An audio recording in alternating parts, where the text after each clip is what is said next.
What is up, YouTube? Welcome to PanFro Games. In today's video, we have another easy shiny hunting location for Pokemon Scarlet and Violet. And of course, guys, you like these types of videos and enjoy them, please leave a like, subscribe if you're new. I really appreciate it. So to begin, we are going to be starting over at the lake area, but we're actually going to be flying right over to the Watchtower number 3 zone right over here.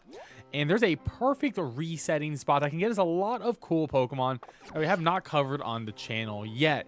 So to begin, we're going to fly over to this tower, which is right here. And you can see there's a bunch of cool Pokemon that we're probably going to be able to easily shiny hunt, right? And from this tower, we're just going to have a ride Pokemon. And we're just going to head right over here while my Glacius is waiting for me to return. And we're going to get to this rock. And when we're at this rock, we're going to pretty much like stand right on the ground right here. And then we're just going to go save our game because we're at the spot already. Very easy spot to get to. So once we save our game, we're going to be able to reset here whenever. So if we make a sandwich, we don't get the shiny in 30 minutes, just turn off your game and you'll come back here and it's like you never even used your sandwich, or if you make a mistake on your sandwich. To begin, there's a couple of really awesome hunts. And the first hunt we're going to be doing is actually exclusive to Pokemon Scarlet. And we are going to be making a dark type sandwich here because we are in Pokemon Scarlet. So the first sandwich recipe is going to be 1 smoked fillet, and then we're going to be using a salty and a sweet. There is another recipe listed on the screen to make a dark type sandwich if you don't have those ingredients as well. And there we go, we got level 3 for dark sparkling Tidal encounter. And with this, we're going to be able to get the Pokemon Scarlet exclusive Stunky and Stunktank. And as you can see, we're just going to rotate the camera. The shiny is very obvious. It's going to be a red shiny for both the Stunky and Stunktank. So we're just going to keep resetting for the 30 minutes like this. Pan the camera, look left and right, and it's going to be easy to go. This is a pretty nice spot because it's really like pretty much a perfect lane to the left and to your right. You don't have to worry about the middle too much either. Nothing that can spawn behind you by doing this, or right to your left because there's the lake cliffside. So it actually ends up being a really great spot for this resetting method. And with only like 4 minutes have passed and the shiny is obvious, it's red, you don't have to zoom in or anything. And there we go, we got a shiny Stunky right here. That's pretty phenomenal. And honestly, I think this shiny is really nice. I like that it goes from purple to red, both are really nice colors. And there we go, that is a very easy method of getting the Pokemon Scarlet version exclusive Stunky and Stunktank. And for our next hunt, we're going to be making a normal type sandwich. Now, this was going to be a little bit interesting because I don't think people are going to expect what you'll actually get from a normal type sandwich in this area. But we're going to be able to shiny hunt Staraptor here for the most part, which is going to be really awesome. There we go, level 3 sparkling Tidal encounter for normal type Pokemon.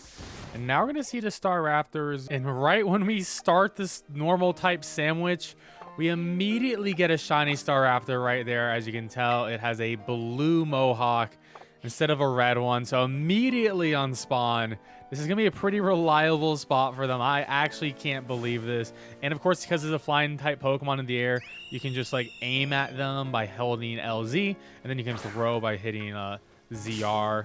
And there you go. Shiny Staraptor just like that. Works perfectly fine and easy. And honestly, I do like this shiny. It's a pretty cool one. I think I do like the regular one a little bit more, but it's nice to have the option between red and blue for this guy. For our next hunt, we're going to be making a rock type sandwich. I'm going to use a jalapeno and 2 salties for this one.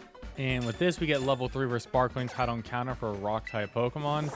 And the Pokemon we're going to be able to find is going to be Chewtle spawning in with Drednaw. And yes, we still get some weird spawns with the Slowpoke. So if you are getting those, you may want to like recenter yourself behind the rock and then just reset the picnic. And we should be getting the Chewtles and Drednaw spawns coming in once again. So there we go. Because it's really all about positioning. If you're not right behind this rock, then the spawns can get a little bit funky. So you just want to make sure you create some distance behind this rock or it's not going to really work out. The shinies for these are pretty obvious. It's going to be like a neon green for both Chewtle and Drednaw. So it's going to really look like a Ninja Turtle color green instead of like this light greenish blue that they have going on right now. This should be a relatively easy hunt because it is a cluster spawn. And of course, the clusters will spawn either to the left or the right. So you can try to center yourself, but still sometimes you'll need to look to the very far right or the very far left, wherever you pan your camera to. For our next sandwich, we're going to be making a fighting type sandwich. And we're going to use 1 pickle and 2 salties for this method. And there we go. Level 3 sparkling title encounter for fighting type Pokemon. And with this hunt, we're going to be able to get the Shiny Croagunk and Toxicroak lines. These are going to be very easy to notice, as it's going to be like a teal color instead of their like purplish color for their shiny. So they're going to stick out in the crowd for sure. And all you got to do is just keep on resetting. I think this spot is incredibly easy for cluster hunt. And it only took us about 10 minutes for this shiny, but we actually got the Shiny Toxicroak, which is a bit harder to get than the Croagunk, because you only get 3 of these spawning in per group, and that's a pretty dope shiny. The Croagunk has the exact same color palette too, so you know exactly what you're looking for. And that's really sweet that we got this one. Next up, we're going to be doing a Psychic type hunt. And with the Psychic type hunt, we can actually shiny hunt for Slowpoke here. I actually think this is going to be one of the best spots to hunt for Slowpoke here. And you get Slowbro too. And of course, Slowpoke evolves into Slowking and the Slowbro. And actually, my recommendation here is to shiny hunt for 1 Slowbro and then shiny hunt for 1 Slowpoke, evolve into the Slowking, and then you'll have both of the evolutions done, because the shiny for Slowpoke is sort of hard to tell, so I don't blame you if you don't want to do 2 of them. And there we go, level 3 for sparkling title encounter for Psychic type Pokemon. And now we're going to be able to get cluster spawns of Slowpoke with Slowbro in them. But we also do get individual spawns of Slowpoke, which can be a little bit annoying if you really want to get that Slowbro. But personally, I really like this method for them. Luckily, the Slowbro shiny is very obvious. It's going to be purple. The Slowpoke is going to be like a different shade of pink, which is not easy to tell, but luckily, because they are spawning in clusters, you can just compare the Slowpokes in the group to the ones in the others, and hopefully you'll be able to tell that shiny.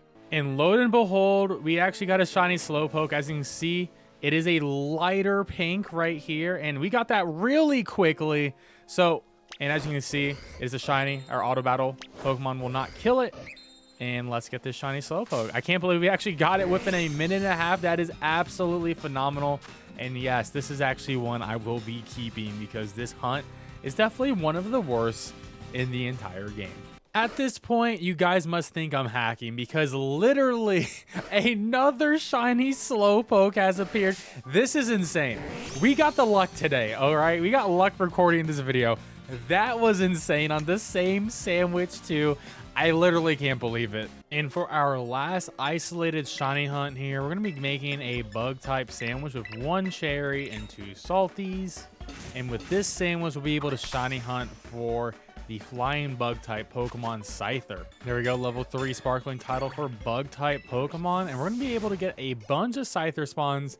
They are all individual spawns coming in. And if you don't know what shiny Scyther looks like, the white parts on its body are gonna be pink, and it's gonna be super obvious for you to tell, so you don't have to zoom in or anything. You just gotta see, oh, is there any bright pink on a Scyther? I don't see any. We're just gonna reset until you get that shiny Scyther eventually. And that is all of the good hunts in this location. I will say that if you use a dragon type sandwich, you will be able to shiny hunt for Tatsugiri here, all 3 forms, and you'll also get Swablu and Altaria, which is sort of like a disappointing thing that you get Swablu and Altaria here, because you really want to get Tatsugiri. Swablu and Altaria have a bunch of other spots in the game, but Tatsugiri is only at the lake. So you could do it here, but you do get cluster spawns of Swablu Altaria. So it's probably not going to be the best. I think that's going to be a better Pokemon to mass outbreak hunt at the end of the day. Well, guys, I hope you enjoyed this video. And if you did, please leave a like and subscribe. I really appreciate it. Also, feel free to join the Pan Fam by becoming a member on the channel. That would be awesome too. And I'll catch you guys next time with more Pokemon and gaming content. Peace out and have a great one.